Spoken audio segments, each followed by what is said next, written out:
House will come back to order. This House will come back to order. All members will report back to the floor of the House. The clerk will ring the bell.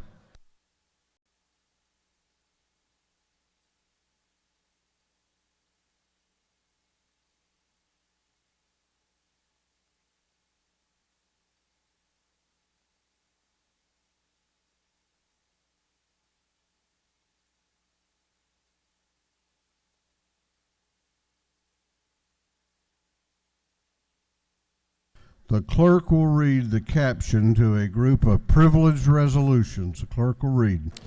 Honoring the life and memory of Louis Chance, Jr.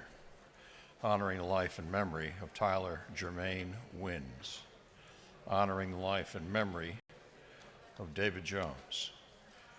Congratulating John A. Jack and Kathleen M. Kathy Molnar upon the grand occasion of their 50th wedding anniversary, recognizing Rayburn County as the wooden boat capital of Georgia, commending Regina Hewlett Norman, Liberty Point Elementary School's 2021-2022 Teacher of the Year,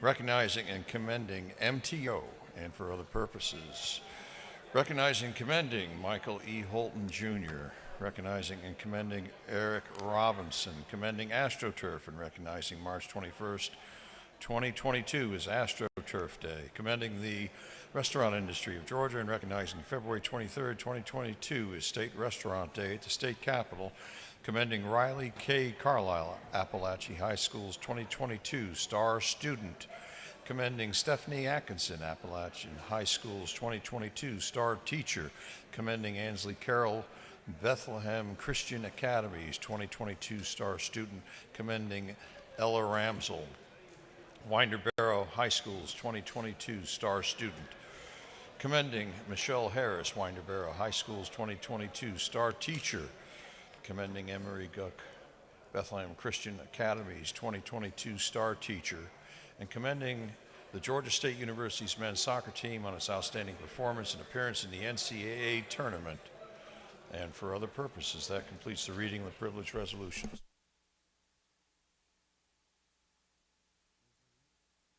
Is there any objection to adopting the privileged resolutions? The chair hears none, and the resolutions are adopted. We are now going back to going on to the rules calendar. Going on to the rules calendar. Clerk will read the caption to Senate Bill 387. Senate Bill 387, to be entitled an act to amend an act to reconstitute the Meriwether County Board of Education.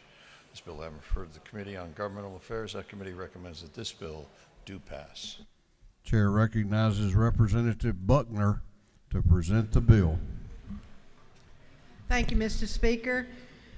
The maps that are contained in this bill for 387 are for the Meriwether County Board of Education. They were drawn by the redistricting office as minimal change maps, and they reapportioned the population in accordance with the election laws and rules, and they also used the opportunity to repair some split precincts.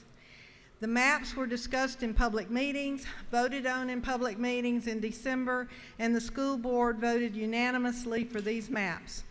The bill was introduced in the Senate by Senator Randy Robertson, who represents all of Meriwether County, and it passed the Senate with no dissenting votes.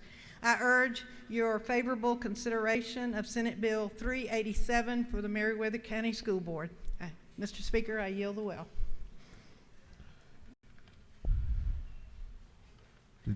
Representative Hutchinson, you have a question?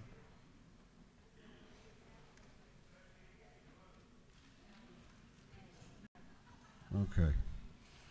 Then you had no questions. Is there any objection to the previous question being ordered? The chair hears none. The previous question is ordered. Is there any objection to agreeing to the report of the committee, which was favorable to the passage of the bill? The chair hears none. The report of the committee is agreed to. Shall this bill now pass? All those in favor of the passage of the bill will vote aye. Those opposed will vote no, and the clerk will unlock the machines.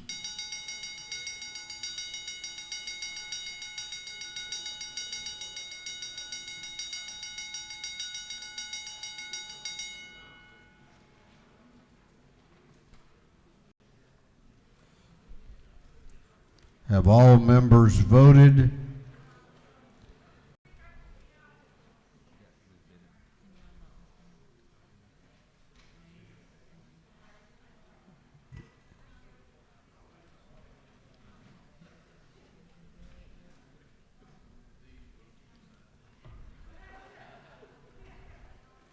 All right, I think you got it fixed. Have all members now voted? If so, the clerk will lock the machine. On the passage of Senate Bill 387, the ayes are 142, the nays are 5. This bill, having received the requisite constitutional majority, is therefore passed. Clerk will read the caption to Senate Bill 386. Senate Bill 386 by Senator Robertson, the 29th, to be entitled an act to amend an act creating a Board of Commissioners in Meriwether County. This bill I'm referred to the Committee on Governmental Affairs. That committee recommends that this bill do pass. Chair recognizes Representative Buckner to present the bill. Thank you, Mr. Speaker. These maps are exactly like the maps you just voted on, except that they are for the county commission. They follow the exact same process, and they were also introduced in the Senate by Senator Robinson and passed the Senate with no dissenting votes, and I urge your favorable consideration. Thank you. You have no questions. Is there any objection to the previous question being ordered? The chair hears none. The previous question is ordered. Is there any objection to agreeing to the report of the committee, which was favorable to the passage of the bill? The chair hears none. The report of the committee is agreed to. Shall this bill now pass? All those in favor of the passage of the bill will vote aye. Those opposed will vote no, and the clerk will unlock the machines.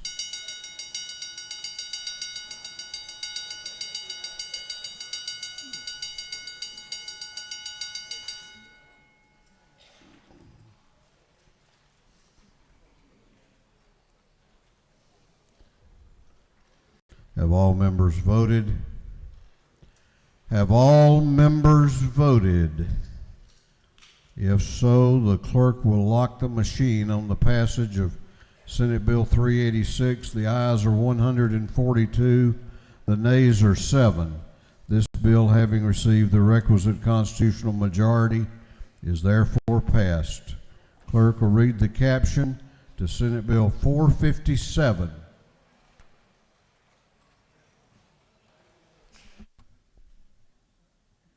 Senate Bill 457 by Senator Burns, the 23rd, and Anderson, the 24th, be entitled an act to amend an act provide for the consolidation of Richmond County in the city of Augusta. This bill I refer to the Committee on Governmental Affairs. That committee recommends that this bill do pass. I'll remind the members that the Rules Committee has limited debate to a total of 1 hour, the time to be allocated at the discretion of the chair. And chair's going to allocate it equally. Y'all hear me? Okay. That means the same on one side as on the other. That does not include the presentation by the author, and then 20 minutes to the minority report and the chairman's time. Chair recognizes Chairman Newton to present the bill.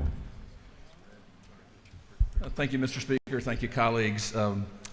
Like many of you, I wasn't here 20 years ago when I can tell you there were some maps that had to be thrown out by a court. I wasn't here, like most of us, 10 years ago when my local district had maps that could not be agreed on.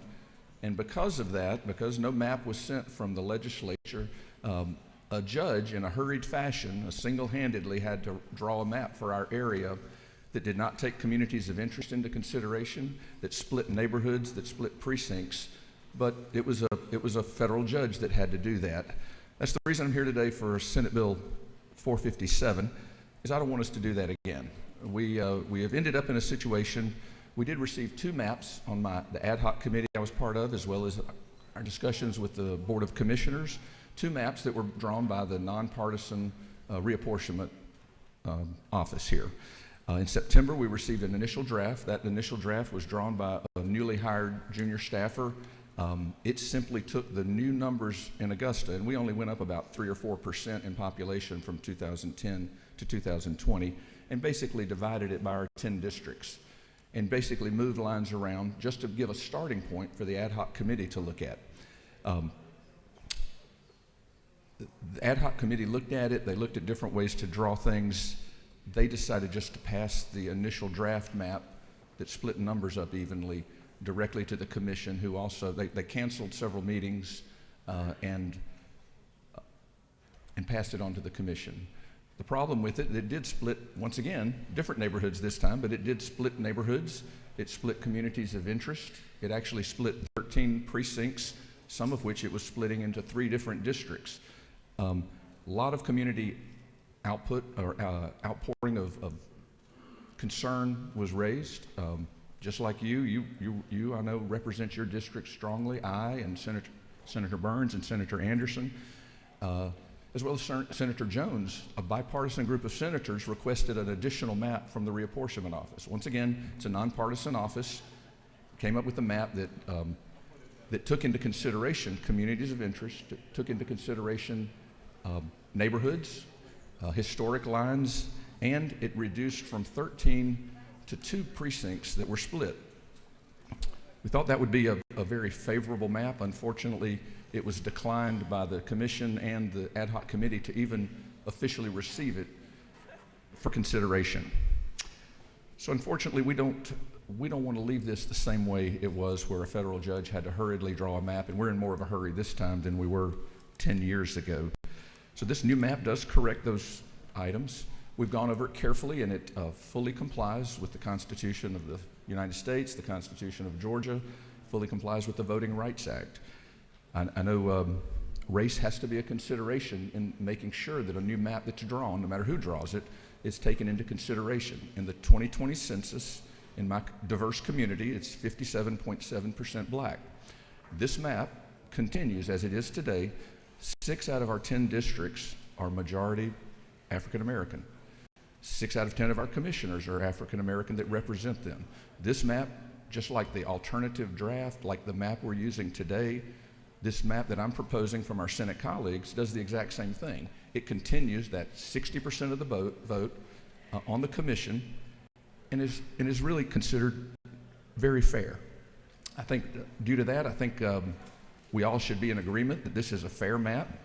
I don't think anybody thinks that if you have 57%, you should go to 5 out of 10, and nobody thinks you should go to 7 out of 10. In a general, just the quick way of looking at it. I know there's more that want to speak on this. I do want to make sure that we know this map did address multiple challenges. The school board map you'll hear about in a moment is the same. We were careful about incumbents. There is one school board incumbent that filed paperwork in August to run for the commission, and his seat, his address, because he was not running for re-election and his term ends at the end of 2022.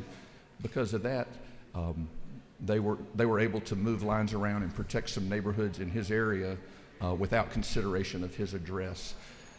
I hope that you'll look over this. You'll realize that this is a fair map. This is not a way to do anything different.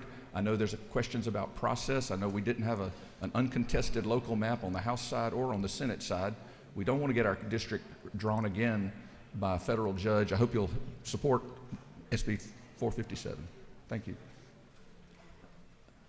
I'll yield the well. I know there's others that would like to speak, sir. You have no questions? All right, we do have others that wish to be heard, and they will have a collective total of 30 minutes.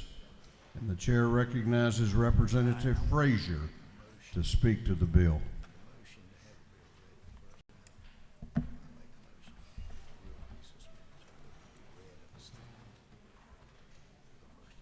Thank you, Mr. Speaker.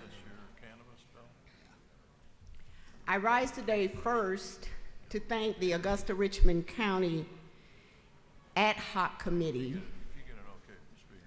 for the maps that they created and voted on last year. and to our citizens in our county, because HB 1120 and HB 1121, Board of Education and Augusta Commission maps, have been hijacked. I also rise today to say that I am absolutely outraged at what has been occurring in this body this year as it relates to disregard for home rule and fairness in the redistricting process. With a new surgical precision, my own Republican colleagues in my delegation has hijacked Augusta-Richmond County maps. And I am outraged that we could not come together to make an agreement that all of us would have been satisfied with. But my Republican colleagues have targeted black-led and majority-black counties to impose their will on by creating these maps that the City of Augusta-Richmond County Ad Hoc Committee did not ask for. So despite what my colleagues will say about communities of interest, split precincts, it is clear by their actions why they are doing this. In 2012, our maps were redrawn by a federal judge. I actually live in a split county and been living there it's been split for 10 years.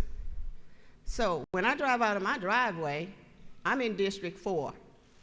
As soon as I get to the end of the driveway to the mailbox, across the street is Linda, my neighbor. She's in District 10. So we have learned to live with split precincts. And it's nothing new to us because we knew at the time that Augusta-Richmond County was changing. And so the white majority population was decreasing. So according to the 2010 census, we had to draw the maps according to the numbers we needed to have prospectively in each district. So my colleague just said that there's a time crunch. And we have to get these maps passed quickly or there will be a chaos. But this is manufactured chaos by the Republican colleagues that created this situation when they decided to ignore local control and when they did to us what they've done to other diverse counties. It's not just our Augusta-Richmond County maps. Cobb County, Gwinnett County, Athens, Clark, other counties made it painfully clear that the only thing they are concerned with is keeping the power at all cost. This power grab is at the expense of the voices and the people that voted for every one of us, and especially our black voters. Augusta-Richmond County is currently 61.7% blacks, 34% white, and 5% Hispanic. Do the math. African Americans have the majority. Senate Bill 457 is a map motivated by fear of the Republicans losing their power and rapidly diversifying counties and communities. This fear of diversity is evident not only in this map itself, but also in the evidence of the process that got us to this point. The fear motivating this map itself is evident as well. The white population in Augusta-Richmond County has decreased over the last 10 years and black population has increased. So what Republicans have done is packed and cracked black voters into District 4, that's my district, District 5, District 6, all just to appease the need for power. But this map is about more than just a Republican power grab. It's also about appeasing a small portion of residents who are afraid of the growing diversity of this county. Republicans have violated federal laws to make a majority black district majority white. And why would they do this? Well, besides the obvious reasons of wanting to maintain control, they're trying to protect a small number of white residents, preferably in District 8, from having a black commissioner. That's what this is all about. Home rule, delegation rules, house rule, regular order, all of this has been violated for the sole purpose to appease just some fearful residents of change. But I'm here today to tell you black elected leadership and black people governing is not something to be afraid of, folk. And the fear of black elected leadership is certainly not a valid reason. So I am asking everyone in this chamber, all of my colleagues here, including the author of this bill, to do what is right for the constituents of Augusta-Richmond County. Let them decide on how their maps should look, because the citizens of Augusta-Richmond County deserve better. They deserve transparency, honesty, and fairness in this process. I implore all of you here today to vote no on House Bill 457, because it is not fair. Thank you, Mr. Speaker. I yield the well. Chair recognizes Representative Prince to speak to the bill. Thank you, Mr. Speaker. Colleagues, I rise in opposition to Senate Bill 457. Senate Bill 457 is a clear example of subverting the democratic process, ignoring the precedents in this House of home or local rule, silencing the voices of Georgians, and a blatant disregard for the authority of local leaders in Augusta-Richmond County.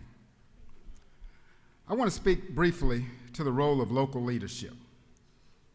Many of you have served as county, city, commissioners, school board trustees, and some may be mayors of cities.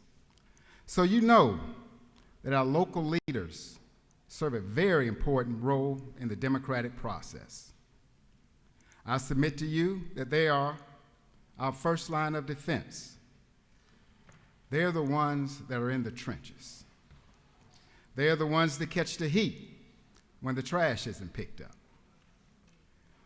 They're the ones who are called to fix potholes when your parks aren't clean and when your ambulance services are not up to par. And just like you and I, they are elected. They have run campaigns, knocked on doors, all for the privilege to serve the communities in which they live.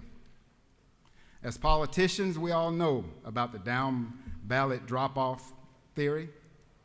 The fact that people are less likely to vote for positions further down the ballots. So when someone votes for their county commissioner or their school board member, they don't do it just because it's at the top of the ballot or because they saw some large billboard sign or some fancy TV advertisement. They vote for them because they know them. They trust them. They see them at church, in the grocery stores. Their children, their grandchildren go to school together. They serve on community boards together. They know that they can talk to them frequently at county commission meetings or school board meetings. Our local leaders are the voices of our community and know and represent them in a special and in a unique way. The maps contained in Senate Bill 457 were drafted behind closed doors.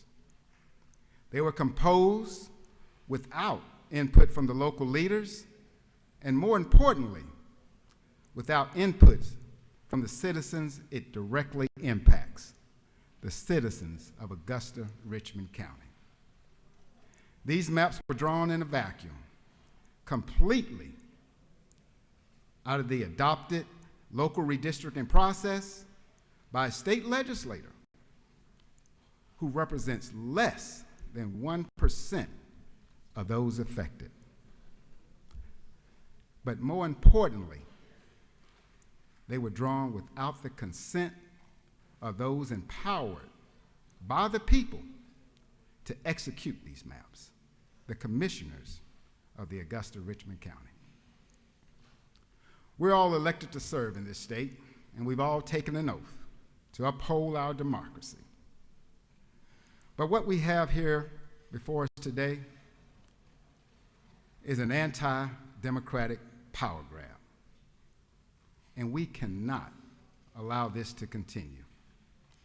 Colleagues, I urge you to join me and vote no on Senate Bill 457. Thank you, Mr. Speaker, and I yield the will. Chair recognizes Representative Howard to speak to the bill. Representative, you've got 18 and a half minutes left.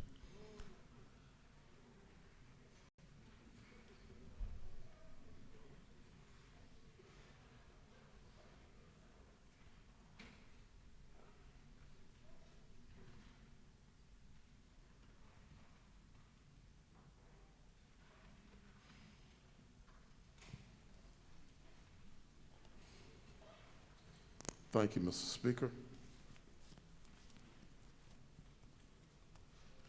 And to my colleagues here in the House, you've heard some compelling testimony here, I believe, that really gets right to the truth of what's happening here in our chamber. And it's unfortunate that we have to meet in this type of environment to defend what we feel is right, and everyone has a right to defend their positions. So that's what we do. But I come to, like my other two colleagues, I come to oppose Senate Bill 457. And I'll give you a couple of reasons why. One of the arguments is that we've heard throughout our debate over this that the maps were drawn by a junior staffer. And I don't know where the word junior staffer came from, but I think everyone in this room know that if the director over at reapportionment, who we have a lot of respect and a lot of, we honor her for the work that she's done, the experience that she has. Do anyone in this room believe that she would hire a person and get them to draw a map for your county as if an intern drew your map? It won't happen. It never will happen. You know, and we know her to be an honorable person, and that she would not allow that to happen. So I wish we would dispel the myth of using the term junior staffer as if an intern drew our map. This was a person that had to have some type of experience to know what to be assigned the task of drawing a map. So that's one of the areas that I think we needed to hear. Next, I think I've heard the conversation about the senator from the 23rd, the senator from the 22nd, and myself drew a map. That's so far from the truth. If I can draw a map on the phone, because I was invited to a conference call, and I was on the conference call, and Ms. Wright was in the room, and we expressed to her that how the ad hoc committee was running into some problems with some of the communities, and we were trying to do what was right and try to make things smooth over. And now, just because we were trying to do what was right and smooth things over, we are being accused of drawing a map. We never drew a map. I don't even know where to start. So I wanted to clear that up. That's far from the truth. There was no drawing of any maps by myself, senator from the 22nd, or even the senator from the 23rd. At that time, now I can't say what happened later on when we were out of the picture, but to clear that up, I just wanted to be sure that everyone knew that. There's another piece of this where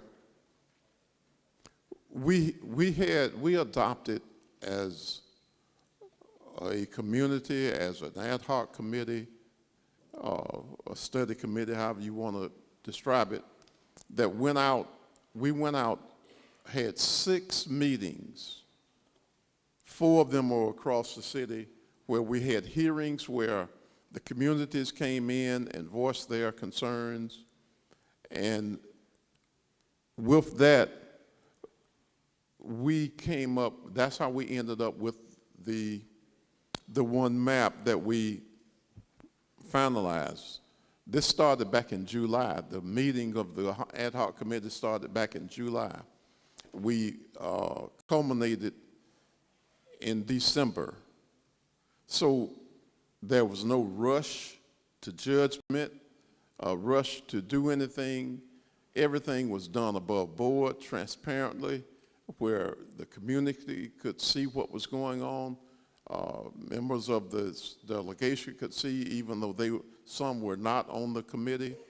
And so likewise with the commissioners, some of those, we had 4 members of the House, 4 members of the County Commission, 4 members of the Board of Education that made up a 12-member ad hoc committee. And who best to go out and do that, do the hearings and the study committee. And at every one of the hearings that we had, the attorney for the Board of Education was there, the attorney for the city was there. So everything was recorded, everything was put online, where even if you were not able to make it, you could look online the next day and see what happened at the meeting. There were documents to show any documents that were presented. So this was the most transparent and upfront way to operate that I've ever seen. Lynn Bailey, who's the director of the Board of Elections, she coordinated everything that we did at each meeting. And it was done, like I said, transparently. But let's go back to the guiding principles piece. Guiding principles, we wanted to make sure we didn't have split districts or split communities and minimize that. But there was one other piece that just came up in the last couple of days, and my colleague mentioned that earlier. We drew lines. We were supposed to protect incumbents. Y'all have heard that, I'm sure. That's one of the guiding principles that we use in a lot of our reapportionment or redistricting. Well, that was not done. We have a member of the, whether he's going to run again or not, he's sitting now and he has 2 years left on his term. And he was drawn out of his district. So that's not abiding by guiding principles, because we adopted those principles and said we would not protect all incumbents. And that was not done. So there's a lot that has gone wrong with this process. And I would hope that I don't want to see a judge redraw the lines myself. But we're pushing ourselves into that corner. So what do? I think I'm a compromisable person, but nothing has been presented. And I'll make one other point. And this is probably the key point of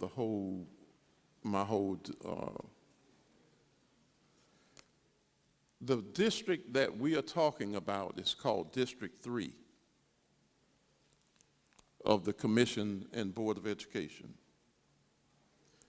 All right, the current makeup of that district is 43% white and 44% black. With the new map that we are voting on today, SB 437, the makeup would be 46% white and 42% black. So you're flipping a minority-majority district and making it a majority-minority district. And I don't think that's going to fly with the Voting Rights Act.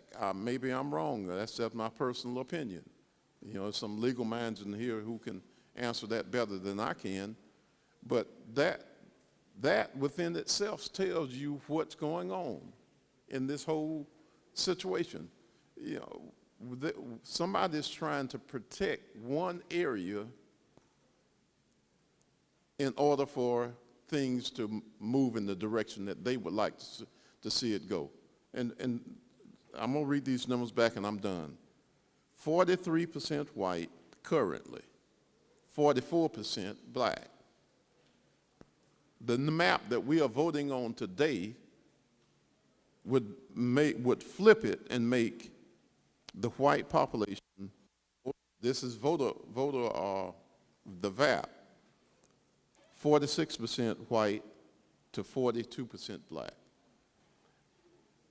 You know, and the thing about it is that district elected a white, is predominantly black now, but it elected a white commissioner. So it's a diverse area that will elect a white, just like in other districts where you elect blacks. But let's try to do what's right and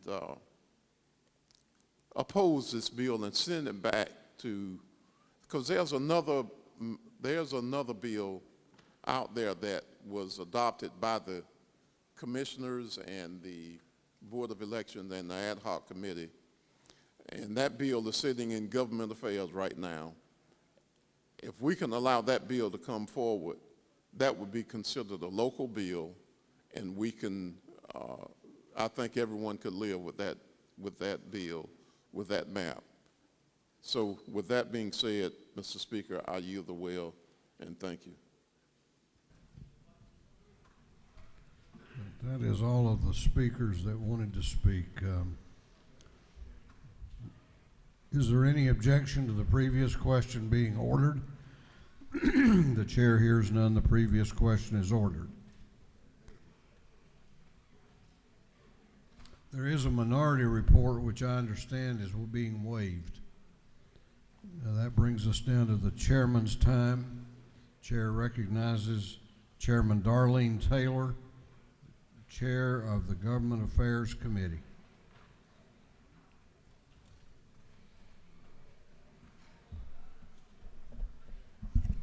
Thank you, Mr. Speaker. I can report to the House that this bill was fully vetted and presented and passed in the committee, and I will yield the remainder of my time to Chairman Newman. Chair recognizes Chairman Newton for the balance of the chair's time. Thank you, Mr. Speaker, and thank you, colleagues. I'll be brief. I know I did want to just correct a couple of things. Just so I'm a doctor, I know people like to look at sources and footnotes. Census.gov is where, for 2020, is where I got the 57.7. That is the census we're using for this. One other thing that was mentioned in some of the rebuttal was that an incumbent had 2 years left on a term. That's not true. From the Board of Education website, the term ends 12/31/22, and in addition to that, in an abundance of caution, even if that person wanted to run again, they have already filed back in August 16th a declaration for campaign contributions to run for a different local office. That's the Board of Commissioners that he now wants to run for. So I did want to just clear those two things up. We were not running over incumbency. We do know the importance of that to everyone. The map the other alternative map that was the original draft that was passed by the commission as well as the ad hoc committee, unchanged from the initial draft, it could not pass the Senate. We were going to end up in a position to where we were not going to have a map. We were going to do what happened 10 years ago and leave it to a federal judge. Regarding outreach, there was multiple efforts of outreach by the majority of senators in our delegation to both the ad hoc committee, requested to have the previously scheduled meetings to go and keep the schedules into December.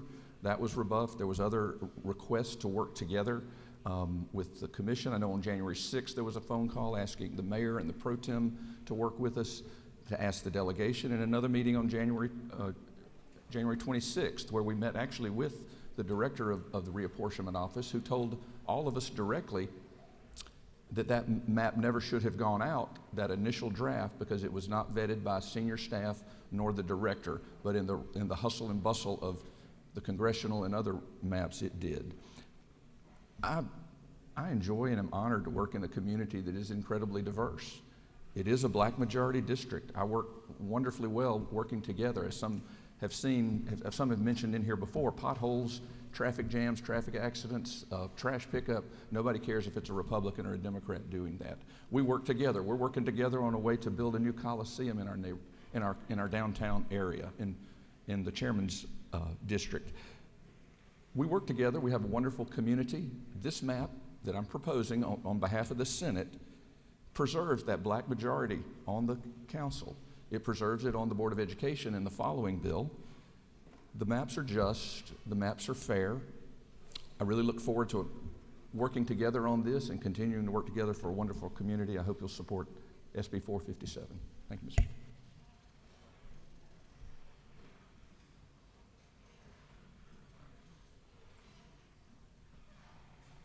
Okay, that completes the debate. Is there any objection to agreeing to the report of the committee, which was favorable to the passage of the bill? The chair hears none. The report of the committee is agreed to. Shall this bill now pass? All those in favor of the passage of the bill will vote aye. Those opposed will vote no, and the clerk will unlock the machines.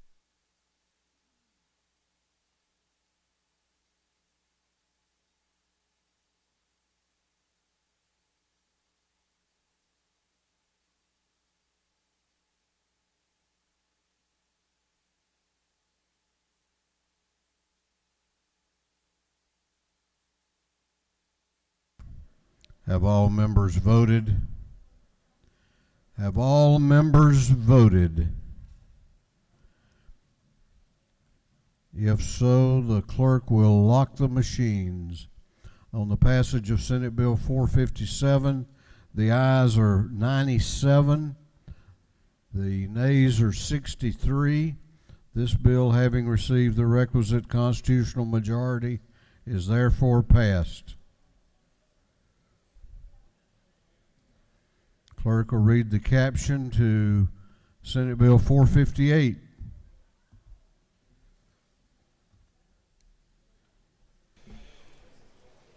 Senate Bill 458 by Senator Burns, the 23rd, and Anderson, the 24th, be entitled an act to amend an act regulating public instruction for the County of Richmond. Approved August 23rd, 1872. This bill having been referred to the Committee on Governmental Affairs, that committee recommends that this bill do pass.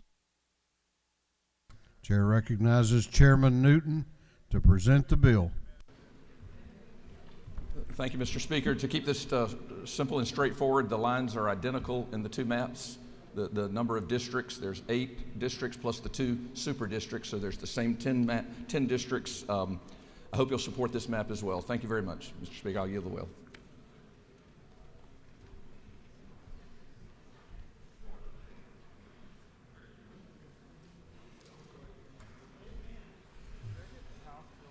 You had a question, but the gentleman has yielded the well. We do have speakers on this, and the same rule will be followed on as to time. Chair recognizes Representative Stacey Evans to speak to the bill. Good afternoon, colleagues. I rise in opposition to Senate Bill 458, not only to support my colleagues in Augusta, Richmond County, not just them, but also the voters of Augusta, Richmond County, to respect them, to value them, to treat them like you would all want your voters to be treated in your home community. Maybe think of it how you would want your mother to be treated if she were going to be voting. Now, I've been around long enough to know that there are always going to be political maneuvers, that there are games. That's not new. I've been in plenty of rooms where I've heard Democrats that have been here a long time or used to be here talk about the war stories and the good old days when they were in charge and some of the things they did back and forth, the political jockeying and the maneuvering. I know it's not limited to one side or the other. But it is one thing to maneuver around in politics and game when we're talking about general legislation that all of us are going to vote on because it affects all of our state. It's yet another thing to play in local legislation. And that's what I've been told ever since I came here. My first time around the sun and now back for my second time around the sun. We have different rules when it comes to local legislation. We respect home rule. Now, I don't know about you, but when I have a problem on a customer service issue and I call and I ask, and well, that's our policy. Those are our procedures. That is the most frustrating answer that anybody can give me as to why we're doing something. So just to say we've always done it this way or we've always respected home rule, that's really not enough. So as we've been going through this session, I've been really trying to sit back and pull myself out and think, why? Why do we have this policy that we have for years and decades, perhaps from the beginning of time? Why have we always thought differently about home rule? Why have we tried to hold that more sacred? Because it's not just enough to say that's what we've always done or that's our policy. And I finally understand what it is. It's because when we vote on legislation that affects the whole state, the voters can look at the one they elected and say, I either like what you did or I don't like what you did, and then I have a voice at the poll.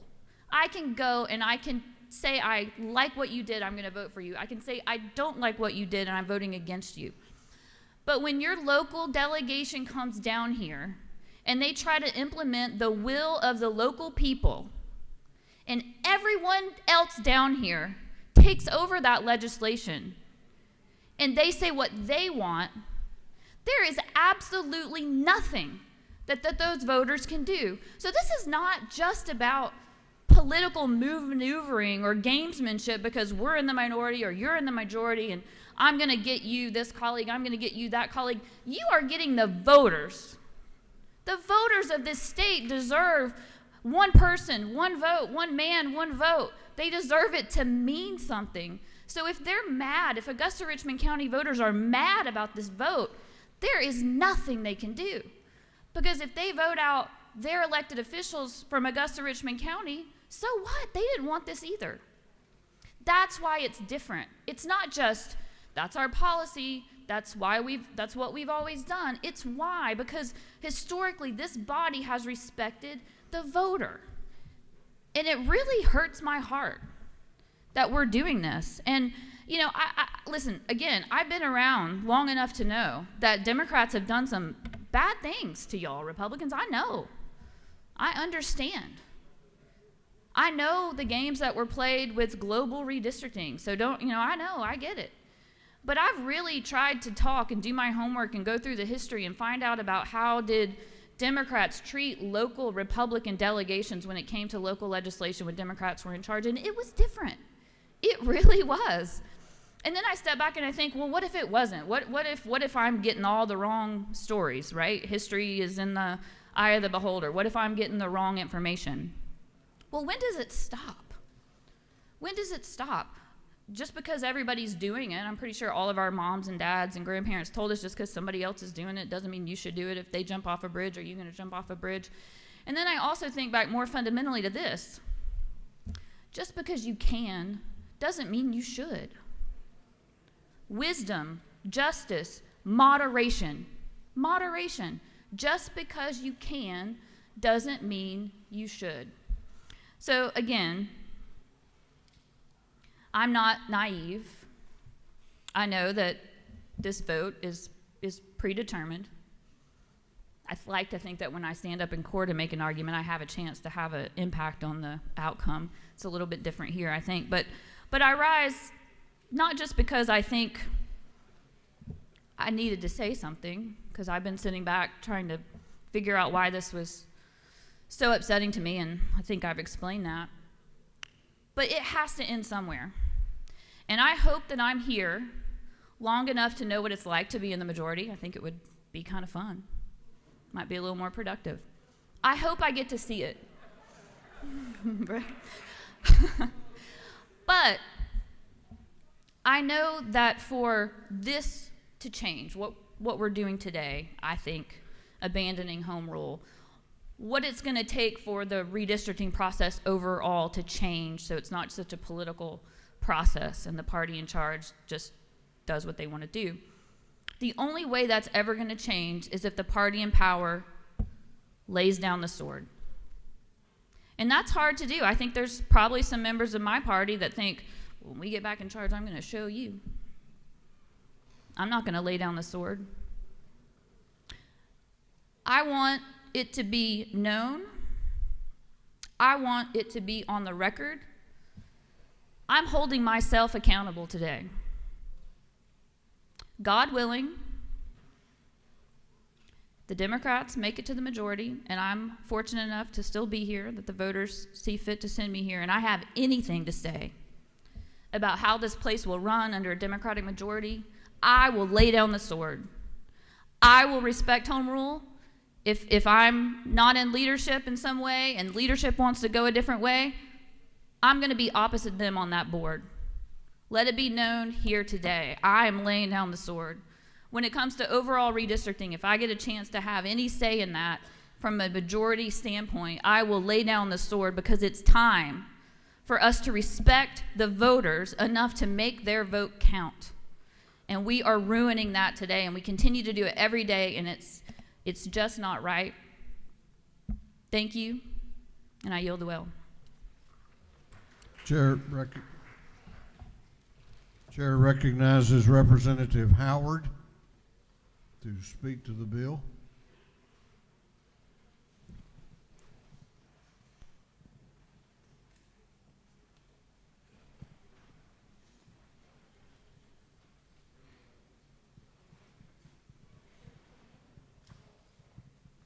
Thank you, Mr. Speaker. I don't need my desk because I'll be brief. My dad spent 18 years here prior to my serving, and I've spent 16. And I didn't spend much time with him when he was here, but I would see him come home, and some weeks he was come home with a little frustration. You can tell it, but he always taught us, you let it roll off your back. You know, you don't carry it. So following the lead of my colleague that just spoke, I don't know how much longer I'm going to be here. But God's willing, and he gives me the strength, I may catch up with Smiley. At least I'll follow him. I won't catch up with him, but I'll follow him. Oh, I may have to live to be 100 years old. But following the lead of what was just said, and this may send me home before I want to go home, but I'm going to say it. I'm willing to lay down the sword too. It's got to start somewhere. I don't know whether any of my Republican colleagues in this room are willing to do that, but somewhere it's got to end. Where you can vote what you believe is right and not what I don't know how to say that, but so with that being said, I think our time is up. This bill that we are voting on now, Senate Bill 458, it's the Board of Education that parallels the commissioners' districts in Augusta. And I would ask you humbly to vote no on this bill. Thank you.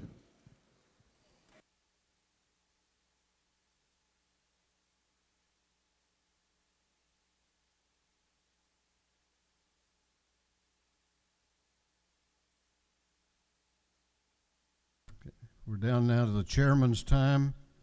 Chair recognizes Chairman Darlene Taylor for the chairman's time, 20 minutes.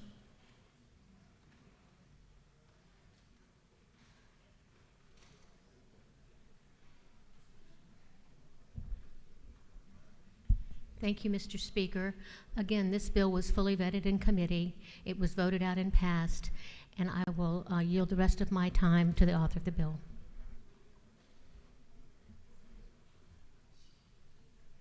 Chair recognizes Chairman Newton for the balance of the chair's time. Thank you, Mr. Speaker, and thank you, Chairman Taylor. I appreciate the integrity that all are bringing to this. I can assure you, just like all of us vigorously represent our voters at whatever our role or whatever our level in a map drawing process is, which I believe the Supreme Court has said is a political activity. We all use the tools that we have to represent our districts. I appreciate you letting me have the opportunity to represent my district, to work together with people of honor, and I hope you'll support SB 457.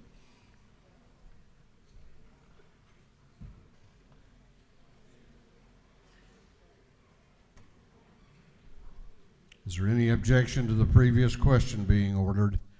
The chair hears none. The previous question is ordered. Is there any objection to agreeing to the report of the committee, which was favorable to the passage of the bill? The chair hears none. The report of the committee is agreed to. Shall this bill now pass?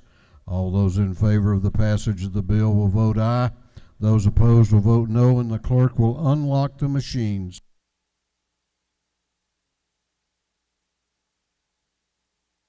What purpose does Representative Prince rise? Parliamentary inquiry. State your inquiry. Mr. Speaker, is it not true that the maps in Senate Bill 458 were not viewed by the members of the trustees of the Richmond County Board of Education? I have no knowledge one way or the other, Representative.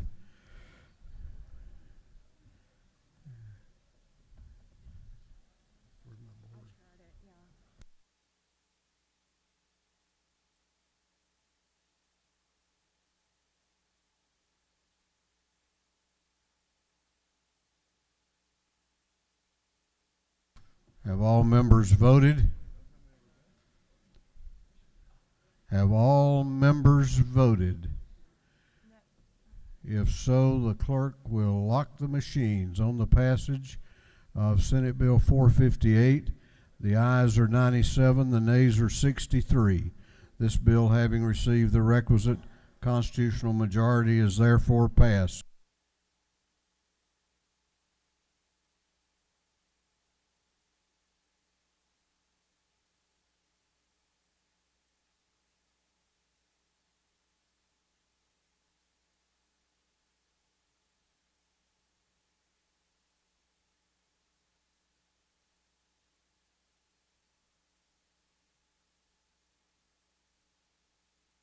Clerk will read the caption to Senate Bill 437. Senate Bill 437 by Senator Albers, the 56th speech of the 21st, Kirkpatrick of the 32nd, and Brass the 28th. To be entitled an act to amend an act creating Board of Commissioners of Fulton County. This bill having referred to the Committee on Governmental Affairs. That committee recommends that this bill do pass by committee substitute. Chair recognizes Representative Maynor to present the bill. Thank you, Mr. Speaker.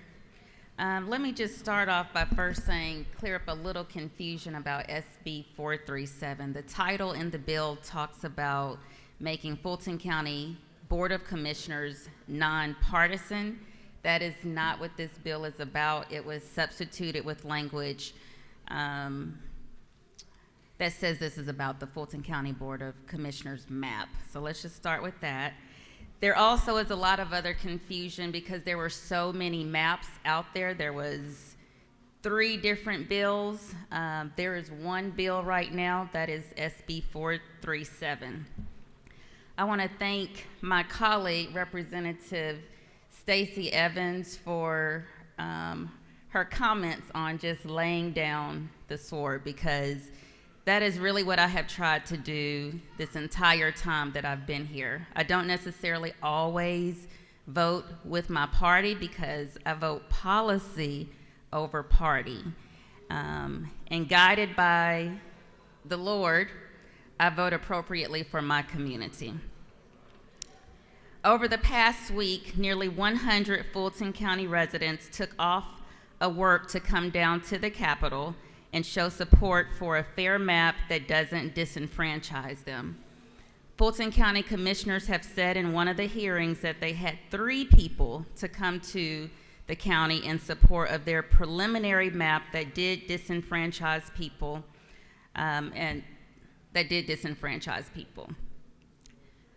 The map before you was drawn in collaboration with Senator Albers, and it was favorably passed out of the committee. It was a mutual understanding of the severity of Fulton County not having a map and holding elections on 2010 census data that brought us together. There was no collusion, there was no premeditated collaboration, just 2 independent, separate legislators that were proactive and took initiative to make sure Fulton County had a map. There is some misunderstanding in this process. And it sounds funny that I would even be saying that there's misunderstanding, because how would I know how the redistricting process is? I read the book and I asked experts about the redistricting process. I did not just come up with these rules on my own. The lack of understanding and maybe denial to save face is why some commissioners and some members of the delegation continue to tell people that Fulton County has a map, that they submitted a map. That is confusing the community, myself, and probably everyone else in this room, because Fulton County doesn't have a map. In testimony, one commissioner declared, "We turned our map in on the 21st. That is correct, but that was a preliminary map that they voted on 3 days earlier on January 19th. So Fulton County, they did complete the first half of the redistricting process. They did not complete the second half of this redistricting process. External Affairs, I'm quoting from an article in CW 69 News, External Affairs confirmed that the process ended with them on February 1st. February 1st is the date that the State Reapportionment Office sent back the map to them. To date, the commissioners voted and sent the state only one map, a preliminary map. The map Fulton County did send over on January 21st did not meet the state's minimum standards. It was initially sent in the wrong format. They had to send it back to them and say, hey, we need it in the right format. They sent it back on the 21st. There were also 29 technical errors. It was a 6% deviation. There were wrong addresses for 2 commissioners, numerous splits in the precincts, and communities that were so broken and disenfranchised that up to 3 commissioners were representing one single precinct, and that happened in multiple parts of the community, which happened to be the poorest part of the community, or the poorest part of Atlanta, which is the community that I represent, in zip code 30314. This is the community I was born in. This is the community I was raised in. This is the community that sent me here to speak up for them. Regardless of the backlash that I receive, I am here for their voices. On February 6th, Fulton County and the delegation were still drawing the maps. This was one day before Chairman Tankersley said the deadline is the 7th. The Reapportionment Office confirmed in testimony that Fulton County never sent a final map that they approved. The county chairman testified that he took the maps off of the February 2nd agenda to vote on a final map. He also said he has no idea who drew the maps, and for these reasons, and to prevent Fulton County from potentially violating federal law, the one person, one vote statute, is why I'm even standing here before you. I'm asking this esteemed body to vote in favor of SB 437. It is by substitute. Senator Albers and I both realized that a map needed to be done. He said, I'll draw the north half. I said, I'll draw the southern half. And I want to thank Chairman of the Fulton County delegation, because he actually asked me to draw the southern portion of the map. This was not done without telling the Fulton delegation chair. I even told the minority leader, I am drawing a map because Fulton County does not have a map. There was no collusion, no premeditated collaboration. I just want to say that again. Unlike, I'm really disappointed that some of my colleagues have been on the internet, on the radio, different forms of media, smearing my character, but my community knows why I'm here and why I'm doing this. On February 7th, the Fulton delegation dropped a bill to make the Fulton County Commissioners nonpartisan.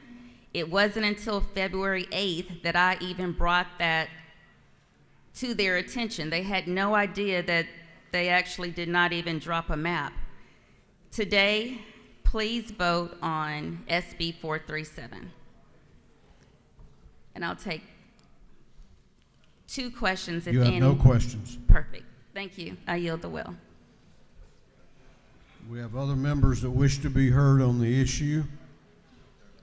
Those in opposition will have a total of 30 minutes.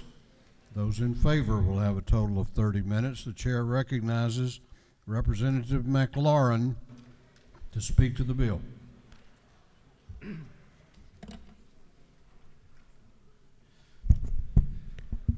Thank you, Mr. Speaker. I rise today in opposition to the bill. I don't want to go into a whole lot related to the speech you just heard, except to say that when the offensive unit goes out on the field, they typically don't run so many defensive plays. I think we all know why we are here. We have already had this debate several times. We've heard comments today from colleagues ranging all kinds of topics. I represent Fulton County. The only reason I'm up here today is because, in good conscience, in a chamber where debate on policy must occur, there must be opposition where true opposition exists.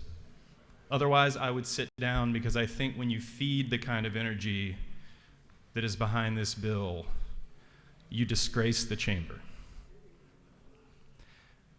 I believe that by putting this bill on the floor, House leadership has disgraced the chamber. I'm going to have to throw everybody a karaoke party after this session is over because I'm doing too much of this from the well this time. But I'll get right to it. Representative Evans said a lot that I agree with, and I think I'll try to riff a little bit off what she said. But I'll go the other way. She said she'd like to be in power because it might be fun, like a little bit fun. I don't think being in power is that fun. Now, that's easy for me to say, but I see y'all's faces when you run committee hearings, right? It's a burden, and I mean that seriously. It's a burden to be in power because you have to balance a lot, right? You have to take into account a lot of stakeholders. You have to do what you feel is right. You're responsible. I get that. And it's so easy for us to kick and scream and yell when we're not in power because, frankly, we don't have the same burden of responsibility. That's how I try to live in this chamber. That's the try to respect I try to show, is because I know that I'm not writing the budget. So when I vote no, I'm saying to the budget office, I'm saying to the committee that's worked so hard that I'm not looking at their work, essentially. I know that that's got to feel bad. But I have a theory of power. This is a super, wonky thing to say, but I have a theory of power I'd like to share with you today that I think instructs why we feel the way we do, because we're exhausted. This is exhausting. This, other members have characterized what this feels like. The theory is that when you use power as a means to an end, that's something bigger than yourself, something outside yourself, that you can find fulfillment in power. That it's worth something. It's worth the effort because there's something you want to do. But when you use power as a means to an end only unto itself, there's an emptiness to it. There's an ego to it. There's a graspiness to it that serves only itself. And I contend today that that feels bad and that that's why this chamber feels the way it does during these debates. Because at the end of the day, we can talk about numbers and percentages and redistricting and fairness and populations and voting, and there's a lot of high-minded ideals, but we all know how we feel. That's the most immediate experience we're having. So to put a finer point on it, I think that most members in here, to the extent you don't actually, I'm not talking to the ones who really believe that Cobb, Gwinnett, and Richmond, Augusta were the only maps in the state that needed the careful guiding hand of this chamber to fix them. I'm not talking to the people who are true believers who really think that. I'm talking to the people who are putting their heads down and saying, we're going to vote with our team, that politics is a game, that you guys would have done the same thing to us, or that frankly, maybe it just doesn't even matter. I think that there are a number of people in this chamber who think that this just doesn't matter. Because it's one commission seat here, it's one commission seat there, why are you guys getting so worked up? But that view is acidic. That view destroys norms. To think it just doesn't matter, we'll just vote with the team, is why this country is so torn apart right now. And whether I can guarantee you, as colleagues have today, that we will behave better if we're in the majority, putting that question to the side and just building on the idea that this feels bad, I just don't want to feel so bad, and I don't want voters to feel like this is all we do. I've had that conversation a number of times in the last few days. Voters sometimes feel like this is all we do. And I guess I thought that by coming up here, as some of my colleagues have, and showing you a little bit of that feeling, and sharing it and saying, I can admit to this out loud, that I just don't like how this feels, and I don't think you do either, and I wish that there was something we could do about that, that maybe we will not feel the need to disrupt norms just because we can, just to do it.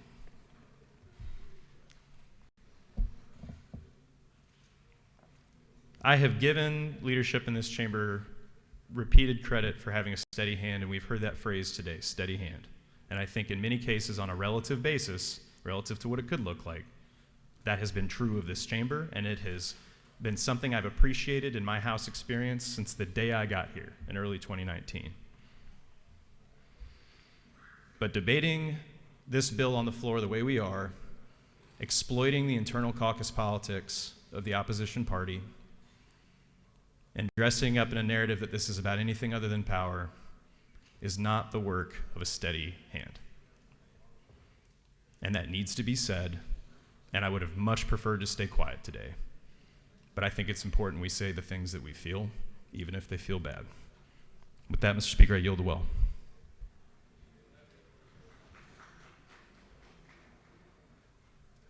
Chair recognizes Chairman Chuck Martin to speak to the bill.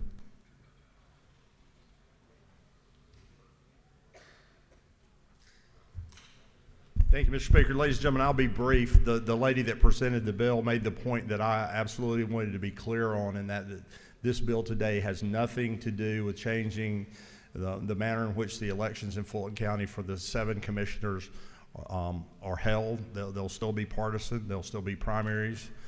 They'll still be handled each and every district on the year they were supposed to be handled. The districts have been numbered in a way such that every incumbent will run in the cycle they would have normally run in.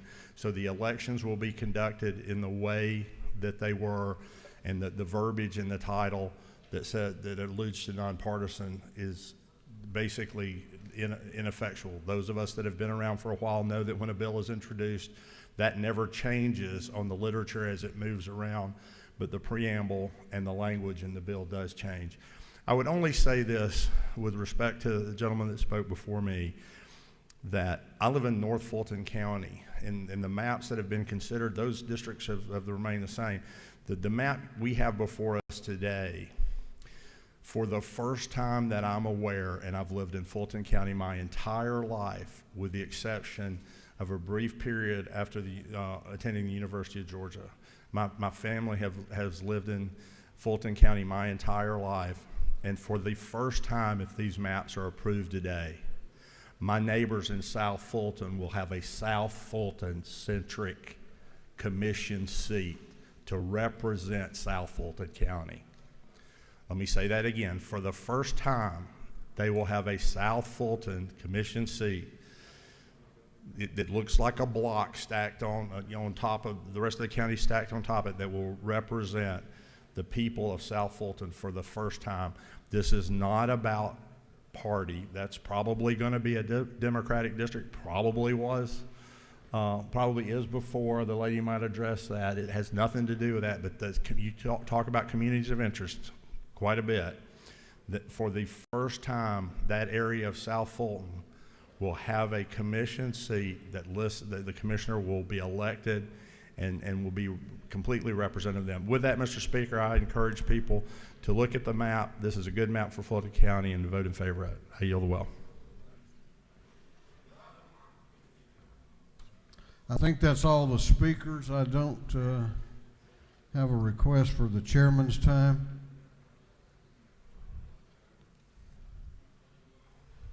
Is there any objection to the previous question being ordered? The chair hears none. The previous question is ordered. Is there any objection to adopting the committee substitute?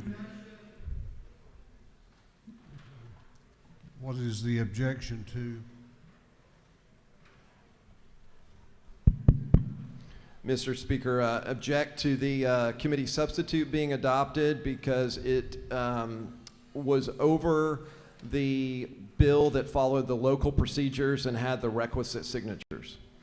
All those in favor of adopting the committee substitute will vote aye.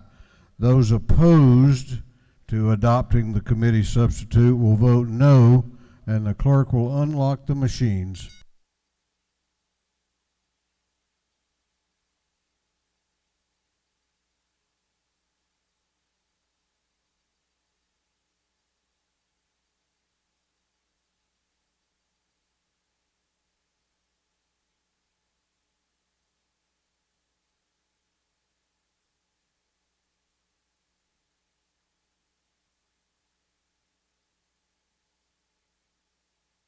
Have all members voted? Have all members voted? If so, the clerk will lock the machine on the adoption of the committee substitute. The ayes are 99, the nays are 59. The committee substitute is adopted. Is there any objection to agreeing to the report of the committee, which was favorable to the passage of the bill? The chair hears none. The report of the committee is agreed to, shall this bill now pass? All those in favor of the passage of the bill will vote aye. Those opposed will vote no. And the clerk will unlock the machine.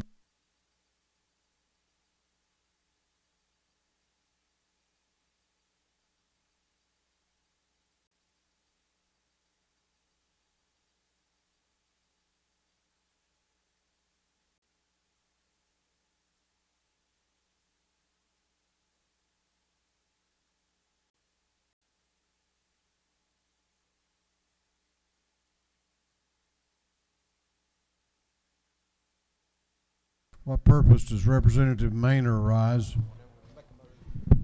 I'd like to make a motion, Mr. Speaker. Motion to be out of order.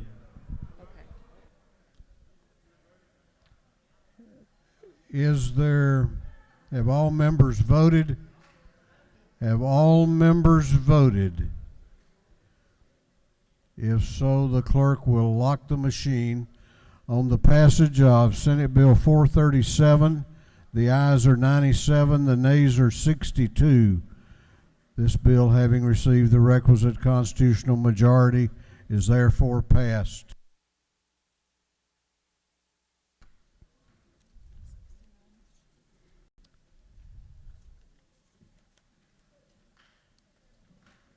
Clerk will read the caption to Senate Bill 369. Senate Bill 369 by Senator Dixon, the 45th, Alvarez, the 56th, Cowser, the 46th, Kennedy, the 18th, Robertson, the 29th, and others to be entitled an act to amend an act relating to the education districts for the election of members of the Board of Education of Gwinnett County. This bill I referred to the Committee on Governmental Affairs. That committee recommends that this bill do pass. Chair recognizes Chairman F. Strachan to present the bill. Thank you, Mr. Speaker. Today I bring to you, ladies and gentlemen of the House, Senate Bill 369. The objective of the legislation is clear. It's to remove partisan politics from the classroom. Now, a majority of school districts throughout the state of Georgia are already nonpartisan. And I've just done a little research anticipating my presentation today. Fulton County, DeKalb County, Rockdale County, Walton County, Atlanta Public Schools, City of Beaufort Schools, City of Decatur Schools, City of Savannah Schools, Clark County, Muskogee County, Richmond County, Bibb County, White County, Towns County. There are counties all over the state, rural, urban, suburban, that have nonpartisan school boards. And if you represent one of these areas and you vote against supporting another county to go nonpartisan, to remove partisan politics from the classroom, I'd say that's very difficult to explain. You know, over in the Senate, when this bill was debated, a state senator introduced an amendment requesting that it apply statewide. All right, that was the argument that we heard in the Senate. I know there are representatives lined up to speak, but I'm curious, is that your position, that this should apply statewide? Well, if you believe that, then you vote yes on Senate Bill 369 and you address it for 10% of all public school students in the state of Georgia. You make a meaningful impact for kids to remove the politics from the classroom so there can be a focus on education. Now, I have been consistent in my support for nonpartisan local offices throughout my time in the Georgia House of Representatives. In fact, when I was newly elected, I see some nodding from a co-sponsor maybe on a previous bill. When I was newly elected, I carried 2 bills to make 2 offices in Gwinnett County nonpartisan, and they are today. And I had bipartisan support. It looks like maybe from some of the members who are about to speak against this bill. I had bipartisan support to make local offices nonpartisan in Gwinnett in 2014. And I had favorable votes from Democrats who represented Gwinnett on those 2 pieces of legislation in 2014. So if there has been any change, it has not been in my posture on this issue. The important focus of educating students in Georgia is something we discuss frequently. We passed a very pro-education budget recently, And we put a lot of confidence and trust that our local school boards are going to focus on educating kids, doing what they're responsible to do. And injecting partisan politics into the classroom does not serve the best purposes of educating Georgia students, and making the school board nonpartisan is a clear way to address that. Mr. Speaker, I'd be happy to answer any questions if there are any.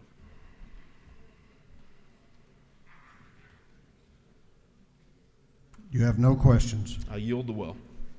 Gentleman has yielded the well. Okay. Same ruling as to time. We've got a few that want to be heard on it, and Chair will allot 30 minutes collectively. Y'all can allocate that among yourselves as you wish. At the end of 30 minutes, the last speaker will be terminated. So we'll take these in the order of sign-up. The Chair recognizes Representative Hutchinson to speak to the bill. Thank you, Mr. Speaker. I am a duly elected member of the Gwinnett County delegation. I do not support this bill, and I am asking you to vote no on SB 369. Thank you, Mr. Speaker. I yield the well. Chair recognizes Representative McLean to speak to the bill. Thank you, Mr. Speaker. I rise in opposition of this bill, but I want to clear up some of the things that my colleague said. Yes, I do believe judges in the state of Georgia should be nonpartisan. Now that I do believe, and I did sign on for that. So I have no problem with that. So I want to make that clear. But I am a duly elected official of Gwinnett County, and my delegation, along with my constituents, we do not support this bill, and I'm asking all of you all to vote no on this piece of legislation. Yes, judges should be nonpartisan, but school board should be who they are. Thank you, Mr. Speaker, and I yield the well. Chair recognizes Representative Park to speak to the bill. Thank you, Mr. Speaker. I am a duly elected member of the Gwinnett delegation and chair of the Gwinnett State House delegation. I do not support this bill, and I ask you to vote no to SB 369 and vote no to respect the will of Gwinnett County voters who do not support this piece of legislation. Thank you, Mr. Speaker. Chair recognizes Representative Beth Moore to speak to the bill. Thank you, Mr. Speaker. I am a duly elected member of the Gwinnett delegation. I do not support this bill. And in the name of local control, the processes set forth for local legislation, and the bipartisan composition of the Gwinnett Board of Education, I'm asking you all to vote no on Senate Bill 369. Thank you.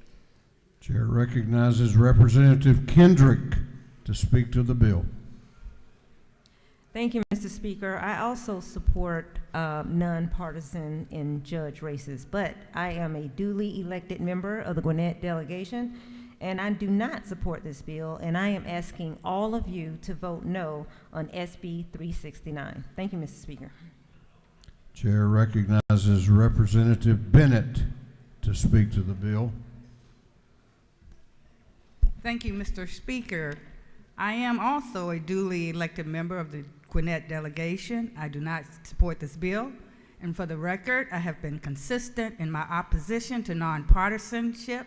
And so I ask you to vote no on Senate Bill 369. Thank you. Chair recognizes Representative McLeod to speak to the bill. Thank you, Mr. Speaker, and good afternoon, everyone. Prior to 2018, before the first school board member of color was elected, there has never been talks of nonpartisan elections. And by 2018, Gwinnett County was already 200 years old. I moved to Gwinnett County in 2000. By 2004, my daughter graduated from Central Gwinnett High School.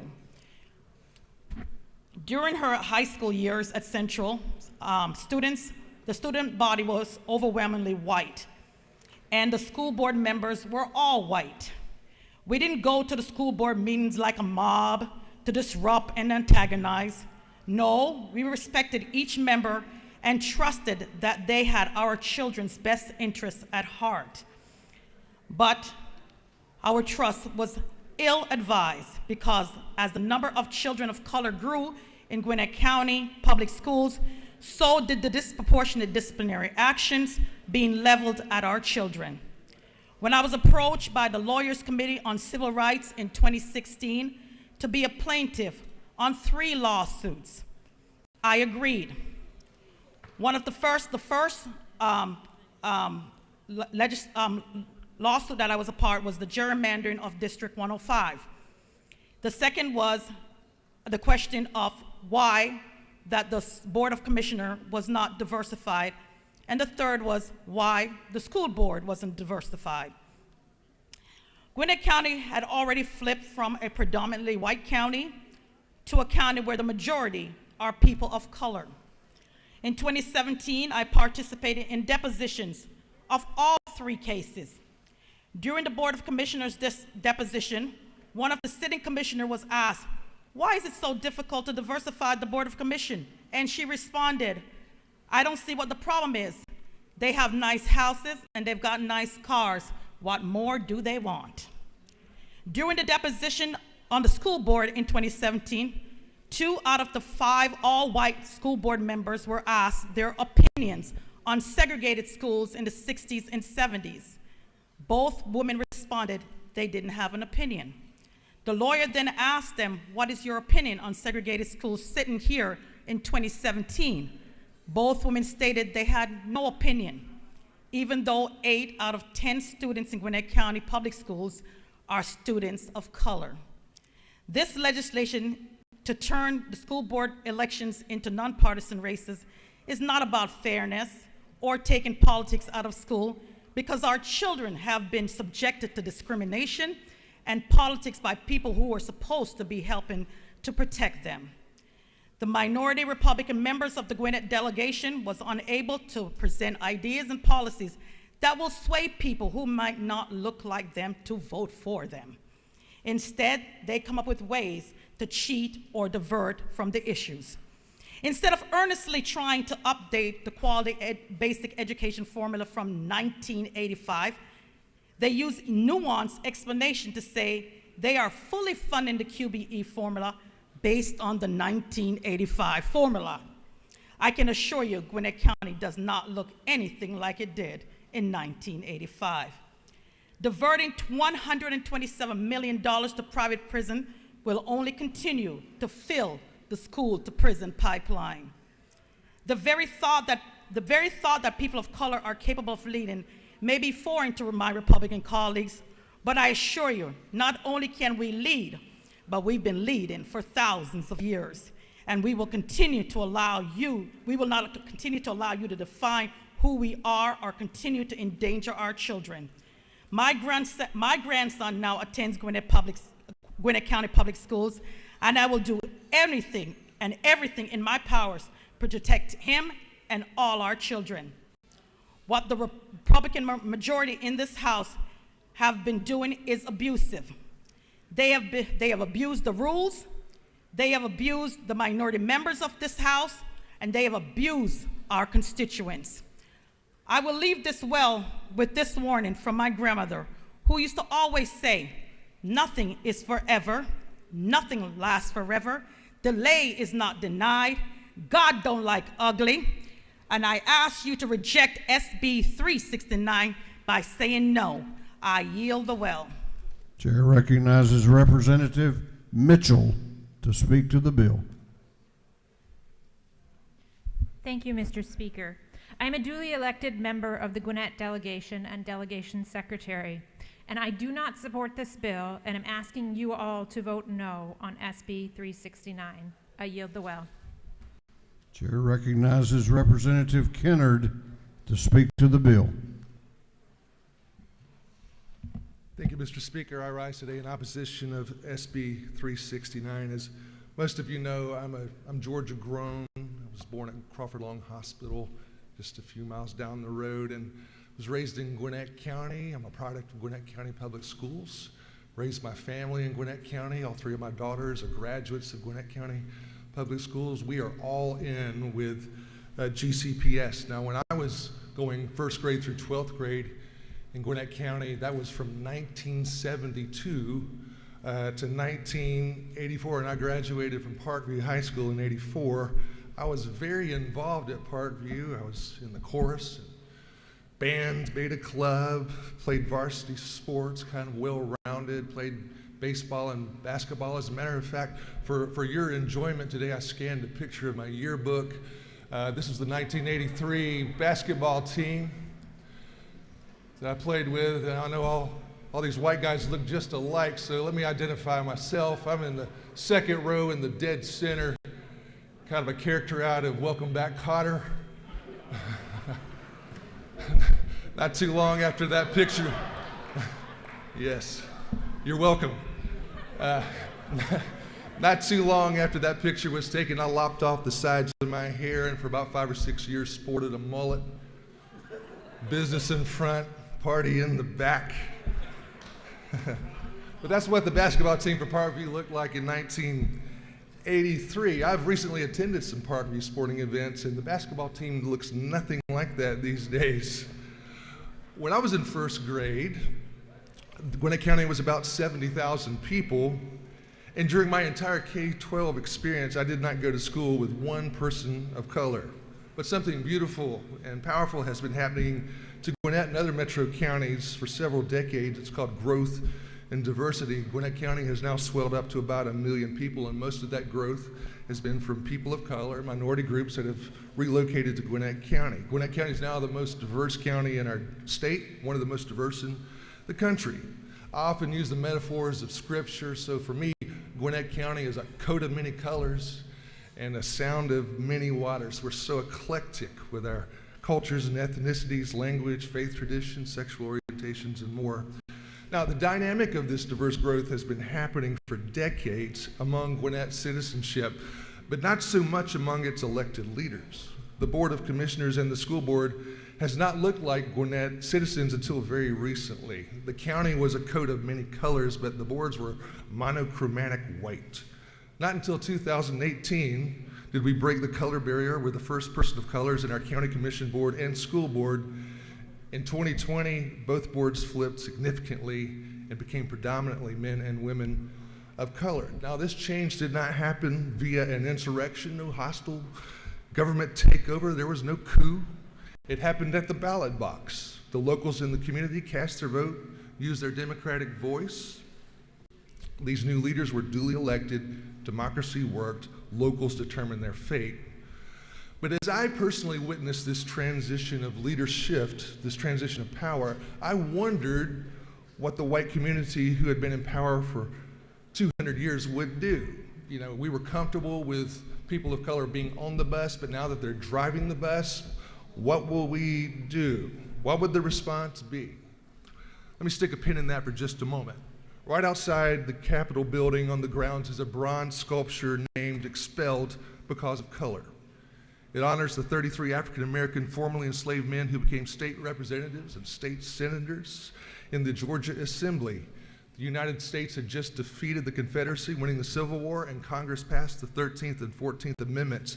Now these formerly enslaved men were full citizens, empowered with the right to vote and run for office, and so they did, creating the original 33.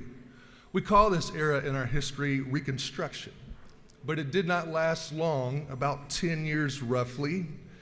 It lasted as long as there was a federal military presence to keep the South in compliance with this new world order, but once the federal military presence left, white Southerners grabbed their power back, not through a democratic process, but by force, by violence, life-threatening intimidation, manipulation. They flexed their dominance, changing rules, passed a series of laws that not only would retrieve their power, but keep them in power. And boy, was it ever effective. It really, really worked. There wasn't another black man in the Georgia Assembly until 1962. Now let's fast forward to 2022. I believe these ghosts are haunting us now. During this session, there has been a parade of legislative measures that harken back to this post-Reconstruction past. Bills drafted and pushed through at a breakneck pace, bypassing longstanding rules and traditions that are effectively overturning the will of local communities, expelling new elected leaders of color by drawing them out of their district. There was one bill dropped in the special session that would have stripped the first American female chair in Gwinnett of their voting powers, disempowering her office. And we've seen a number of measures, revising district lines with surgical precision, manufacturing white power blocks in a county that's 2/3 non-white. Now, these moves made in 2022 are more clandestine than they were in 1890. They're more covert. The language is more polite. We're cloaking this language like communities of color, nonpartisan elections, catchphrases like getting politics out of our schools. But if it looks like a duck, walks like a duck, it's a duck. Segregation by any other name is still segregation. Now, if we were to consider this measure by making all school boards nonpartisan, I might be in support of that. But the timing of this is so obvious. It was after these boards had flipped. You've tipped your hand. I saw this coming and I wondered what would happen, and now I know. And to be frank with you, I've been upset, I've been mad, but more than that, I'm just disheartened, and I'm sad that people who look like me seem to be so unevolved. I'm in this unique position of growing up in Gwinnett. I've had a front row seat, a panoramic seat in view. I grew up in Old Gwinnett. I've raised my family in New Gwinnett. I got to tell you, New Gwinnett is so much better. I love New Gwinnett. Our best days are ahead of us. And listen, I loved and do love Alvin Wilbanks. I'm a fan. His legacy is strong. He put Gwinnett County schools on the map, made it a world-class school system, served us so well for 25 years. My daughters were the recipient of his leadership. But at 78 years old, Alvin Wilbanks' time has come and gone. Now, the new board, in a 5-0 unanimous decision, selected Dr. Calvin Wilbanks to be his successor, and what a beautiful, brilliant move it was. I visit all my schools in my district, all 19 of them, and without exception, all the principals, all the faculty say things are going great in Gwinnett. It's been a seamless transition. We love where Gwinnett has been, but Dr. Watts has taken this baton and taking it further, expanding the greatness of our school system. So we're in good hands in Gwinnett with our new leadership, and I just want to politely ask you to leave Gwinnett alone. Leave New Gwinnett alone. We are good. We are good. Thank you for opposing SB 369. I yield the well.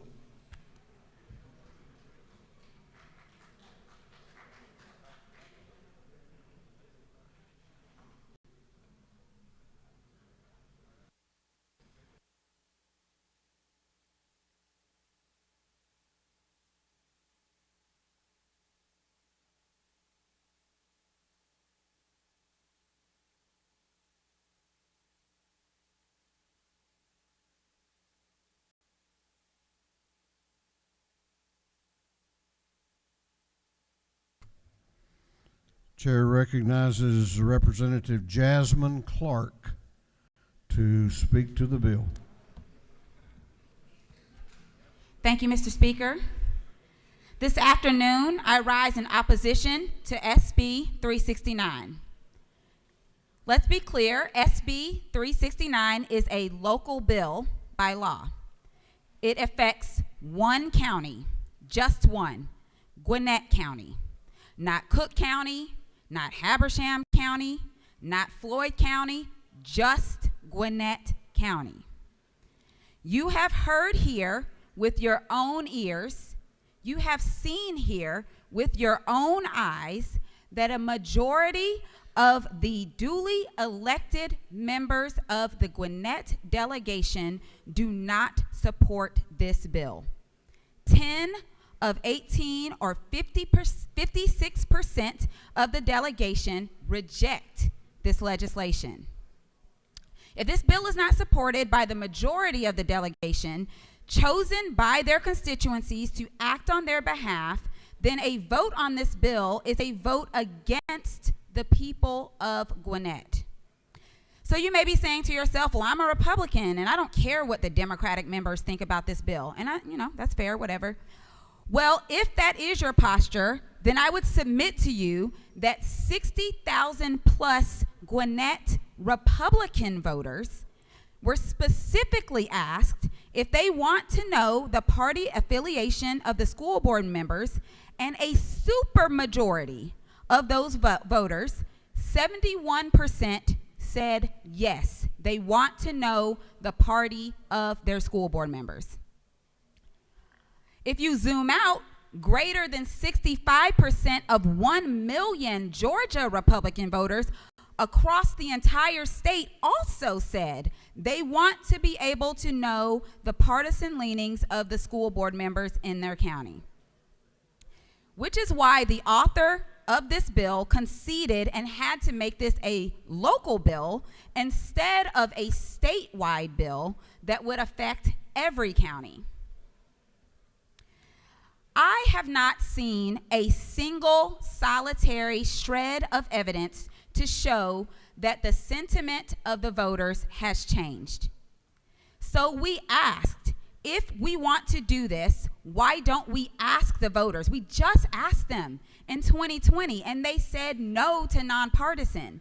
So if they want nonpartisan now, I believe that we should ask them first. Let's not shove things down their throat. However, my Republican colleagues rejected this. If they are so sure that the voters have changed their mind, then why is there a fear of simply asking them? Well, I bet I can answer that for you. This is not the will of the voters. This is the will of a few to try to change election outcomes in their favor after previous elections have not gone their way. The author of the bill purports that nonpartisan elections make school boards less political. This is categorically false and based on faulty logic. Nonpartisan does not equal non-political. Research actually shows that it can be the exact opposite. Without being able to tell voters their party affiliation on the ballot, school board members will signal their partisan leanings through their actions after they are already elected.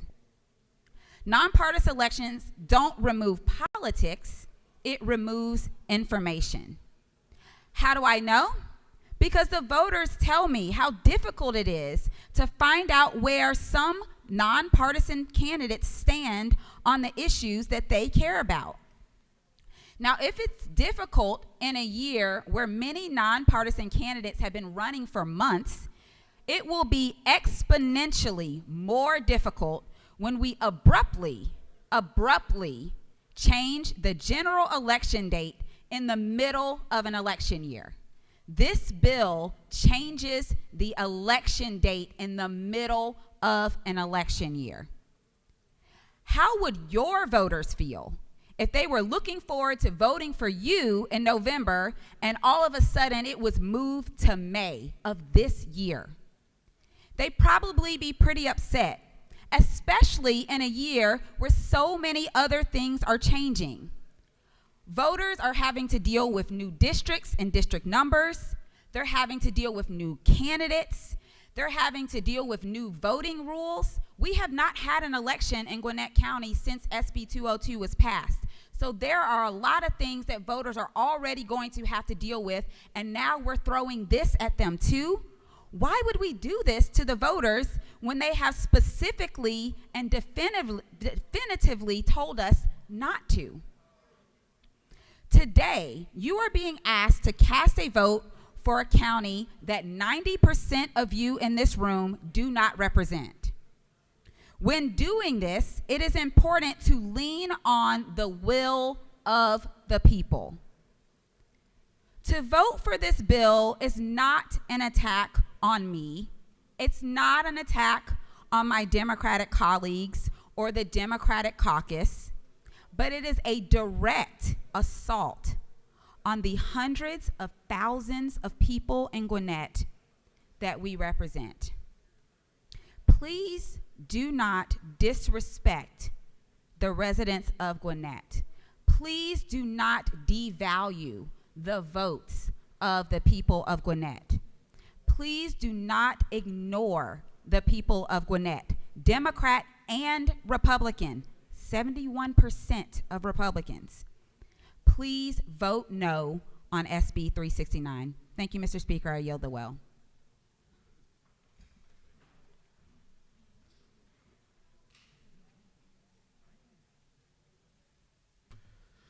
Okay, we have a minority report. Is there any objection to the previous question being ordered? The chair hears none. The previous question is ordered. We have a minority report. By rule, 20 minutes for the minority report, and the chair recognizes Representative Mitchell. Thank you very much, Mr. Speaker. I'd like to level set a bit before the front end of this minority report. We all have common ground in this room, all of us, every single one. You may not have used the Elsa shampoo this morning or brushed your teeth with strawberry glitter unicorn toothpaste, but every single person in here believes we are making choices that are best for Georgia's children. Every one of us believes that. It's our common value. Where we differ is how we see that laid out. And when we have common beliefs but different ideas of specific objectives, we find that everyone can feel righteous in their position. And the more righteous we feel, the greater the divide seems between our objectives, even though that space has not actually changed. But we can overcome that perception if we want to. So I invite you to try. I have 20 minutes to convince you that we want the same thing and that you want to vote against this bill because it's the right thing to do. I had 3 minutes in committee and I could see people who were nodding. So I know that we have common ground because in 3 minutes we could find it. So let's talk about abruptly moving our school board elections to May a bit, because that's what this bill is really about. If it were not, we would have seen that committee on moving all school boards nonpartisan from the summer actually propose legislation to move all school boards elections to a November nonpartisan vote. I was not in this body in 2011 when y'all, by vast majority vote, moved our nonpartisan county elections to May via House Bill 158. But I'm 100% not opposed to moving them back to November. If we do this, we are in an entirely different conversation. I think it's easy to feel like we know more than we actually do about school boards, except for maybe the 1 or 2 people in this room who have actually served on a school board or who rewrote school board policy in 2010. Even there, we know a great deal about one school board that we served on and less about other people's school boards. Why do I make this assumption? Because, friends, my Dunning-Kruger on this is strong. I have learned more about Georgia's school boards this year than I could have ever wanted to know. And specifically, I've learned it about mine. And I had to go down that rabbit hole to understand what was being said, if what was being said about my school board was true. And now I know enough to know I do not know enough. The Dunning-Kruger goal is achieved. I stand before you in the place of humility. So a little education for those who, like me, did not come from K-12 education leadership backgrounds post-2010. Did you know that school boards do not make most decisions within a school system? They can't change the curriculum. They can't edit lesson plans. They do not determine COVID safety protocols. I'll say that one again. They do not determine COVID safety protocols. School boards set policies and they set budgets. If you don't like what's being taught or how it's being taught, you're looking at your operations folks or your superintendent. To quote OCGA 20-2-61, which was introduced in 2010 in Senate Bill 84 in a partisan fashion but did pass overwhelmingly, the fundamental role of a local board of education shall be to establish policy for the local school system with a focus on student achievement. The fundamental role of a local school superintendent shall be to implement the policy established by the board. It shall not be the role of the local board of education or individual members of such a board to micromanage the superintendent in executing his or her duties. A lot of things that folks worry about, a lot of things they take aim at our school board members for, are not in their control. I often look at votes and try to put myself on both sides of the discussion and see what concerns I would have. I invite you to do the same, using the districts that you represent as the lens.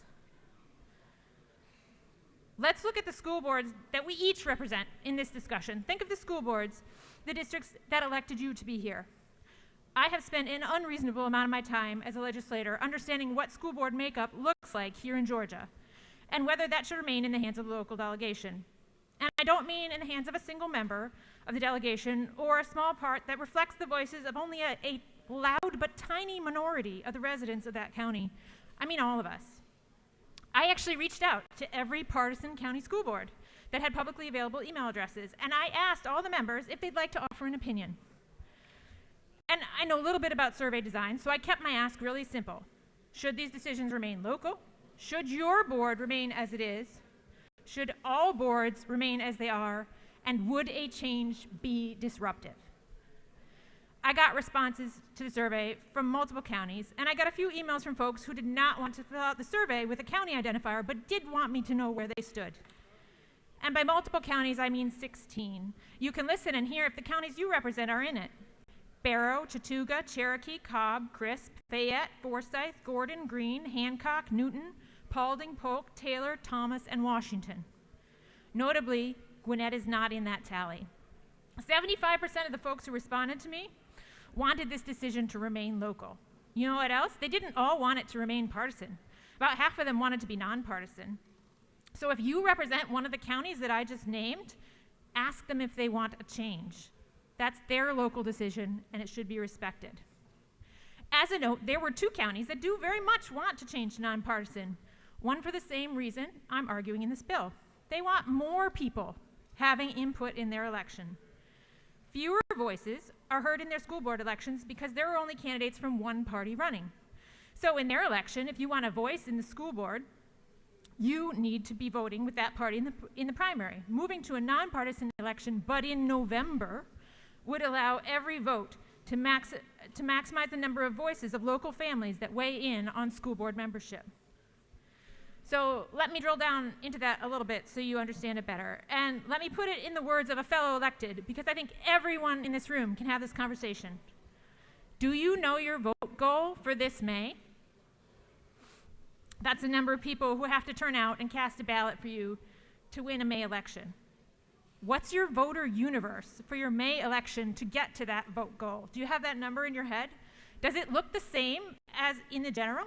The voter universe represents the people you're reaching out to in hopes that you can ask them to go to the polls, and that when they do go, they're choosing your name on the ballot.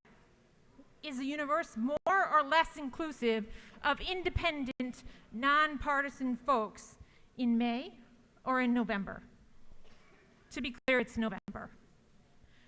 People outside this room don't know this, but that number for a May election is tiny compared to a November election. It is for you, it is for me, it is for a nonpartisan candidate on the May ballot.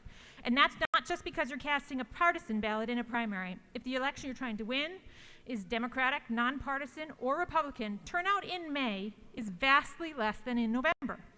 Think 20% of November turnout, and you're in the right ballpark. It turns out even elected folks aren't good at turning out in May elections. I'll say that again. Even us elected folks right here are not good at turning out in May elections. They're even less good at turning out in May voting before we're on the ballot. So the idea that we could have some strange groundswell of unusual investment to come out and consistently vote in a May election just to influence school boards, which will vastly outperform the other races on the ticket, including nonpartisan judges who are already elected only in May, is unlikely and frankly bordering on ridiculous. And you don't have to believe me. You can look it up. That data is public. I did look it up for a bipartisan subset of us. We do have some dedicated members among us who vote in every primary election, but they're not in the majority. They're not even over 20% of the subset that I looked up. Most people do not vote in a May election. So we need to be very real world about the implications of moving someone else's school board election to May, because that's where we live. While our boards do not have a hand in each day-to-day decision in our schools, we want to have an opportunity to vote for them. They're the only elected position in our whole school system. We don't pick teachers, we don't pick principals, we don't pick superintendents, we do pick school boards. So let's make sure as many of us as possible get to weigh in on the board that decides one of our largest budgets in our county. Even if you're not a parent, you have invested in a school system. That school system impacts you and your family. Understanding that impact, I ask myself, what school systems do other members of this body represent? And since I trust that my colleagues on the Democratic side, whom I've spoken to, are going to support our ask as a Gwinnett delegation that we get to listen to the voices of our constituents and not chaotically throw our school board elections to May this year, I looked specifically at districts represented by my colleagues across the aisle.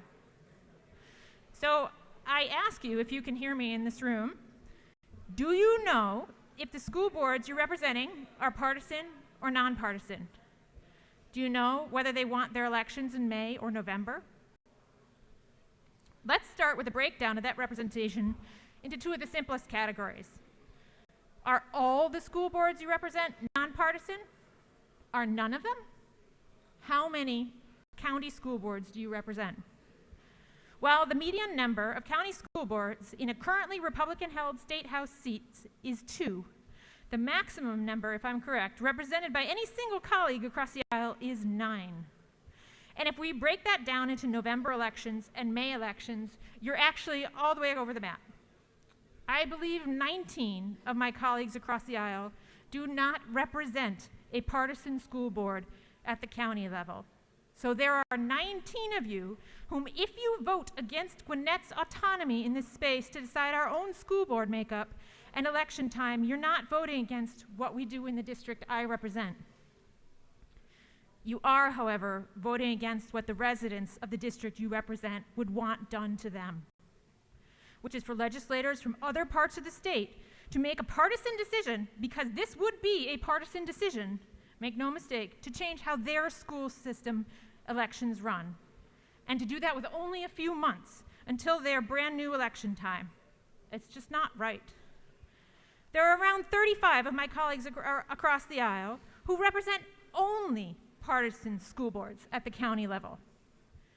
That means you're saying the system you have at home that your voters ask for isn't acceptable for a county that you do not represent, but is okay for your own county.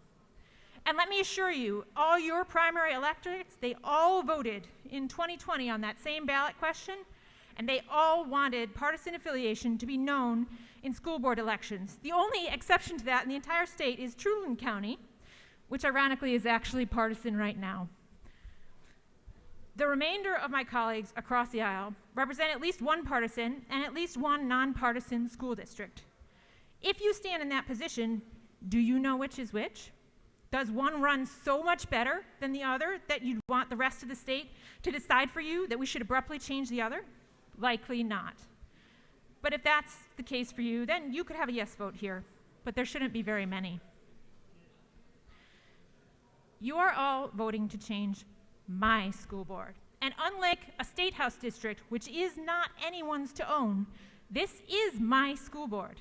It represents my community. It is where my children go. It is the board representing a system whom I trust in place of a parent every single day I send my son out the door. And you will be voting to change it without being a stakeholder in my community. You've not read the resumes, you've not picked the candidate, you've not knocked the doors, you've not waved the signs, you've not sat in the school board meetings, you've not watched your first school board sworn in that represented your values in a county that finally is starting to hear your voices. I ask you not to take that away from the voices of Gwinnett families just because of partisan politics. We wouldn't take it away from you. We wouldn't, I wouldn't. We know what it feels like to have local control denied to our families. Please vote no on this legislation, because when we get up here, you get up here and make this request like I am, to leave decision-making about education local, we're going to honor your request. Won't you honor ours? Thank you, Mr. Speaker, and I yield the well.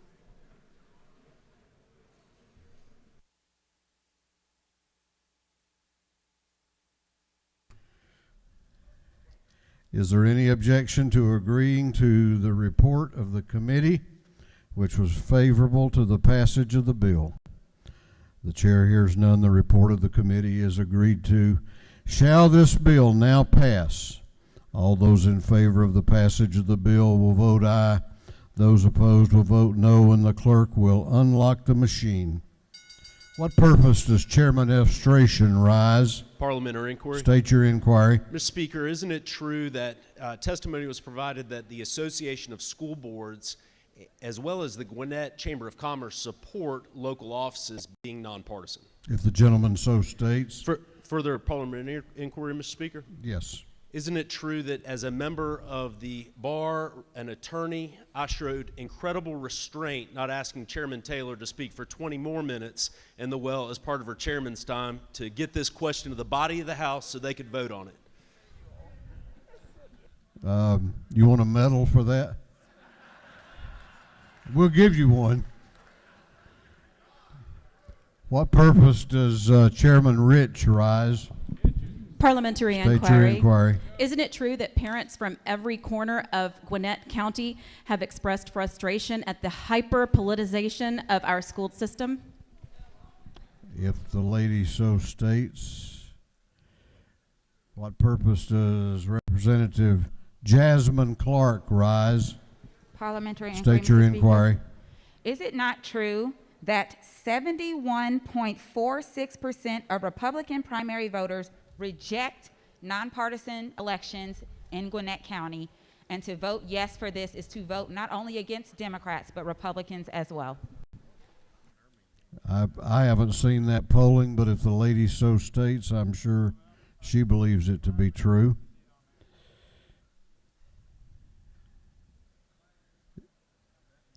Is there any objection to agreeing to the report of the committee, which was favorable to the passage of the bill?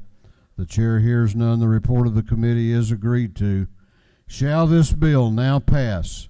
All those in favor of the passage of the bill will vote aye. Those opposed will vote no, and the clerk will lock the machines. Have all members voted? I think we've been here too long, or I know I have. Have all members voted? What purpose does Representative McLean rise? Parliamentary. State your inquiry. My inquiry, by having this vote, we got to have this vote done the election in May.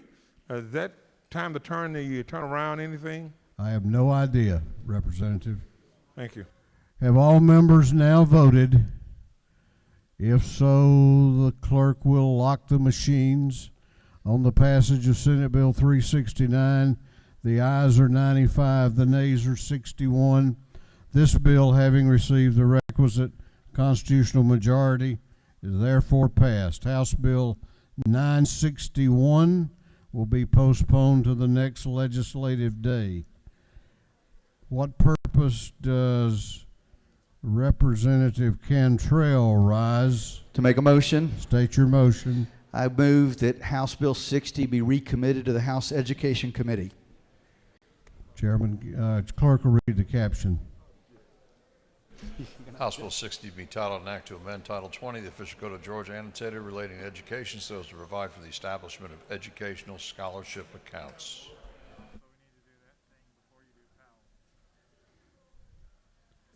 On the gentleman's motion that House Bill 60 be recommitted to the Education Committee, is there objection? Is there objection? The chair hears none, and it is recommitted. We have a number of local bills that the clerk has from members of both parties.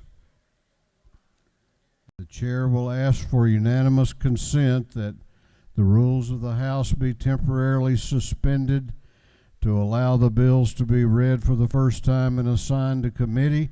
They will all be assigned to intergovernmental coordination. Is there objection? Chair hears none, and it is so ordered. What purpose does Chairman Allen Powell rise? To make a motion. State your motion. I'd like to ask for the rules of the House to be suspended so that a bill may be read and assigned for the first time. Clerk will read the caption. Unnumbered House Bill by Representative Powell of the 32nd and others to be titled an act to amend Article 9 of Chapter 12 of Title 16 of the Official Code of Georgia Annotated relating to access to medical cannabis so as to provide that the Georgia Access to Medical Cannabis Commission is subject to state procurement laws. On the motion of the gentleman that the rules of this House be temporarily suspended and that this bill be read for the first time and assigned to committee, is there objection? Is there objection? The chair hears none, and it is so ordered. The bill will be assigned to the Regulated Industries Committee. If you have signed up for an announcement, please make your way to the front of the chamber. Chair recognizes Chairman Dickey for an announcement. Thank you, Mr. Speaker. We will have our Agricultural and Consumer Affairs Committee meeting upon adjournment over in 406 CLOB, hearing only. Thank you. Chair recognizes Chairman F. Strachan for an announcement. Thank you, Mr. Speaker. The Gunter Subcommittee of Judiciary will meet upon adjournment in room 342. We have 3 bills, room 342 upon adjournment. All right, we're going to be off for a long weekend for President's Day. I hope all of you have a great weekend. 2 of our members will have really good weekends. On Saturday, Chairman Bill Werkheiser will celebrate his birthday. Happy birthday to Chairman Werkheiser. And on Monday, it will be the birthday of Representative Victor Anderson. Happy birthday, Representative Anderson. The chair recognizes the majority leader of the House for a motion. Thank you, Mr. Speaker. Mr. Speaker, I move that this House stand adjourned until 10 a.m. Tuesday, February the 22nd, 2022.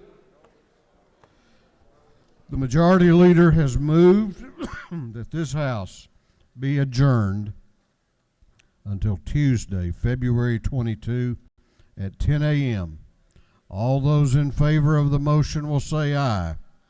Those opposed will say no. The ayes have it, and this House will be adjourned until Tuesday, February 22 at 10 a.m.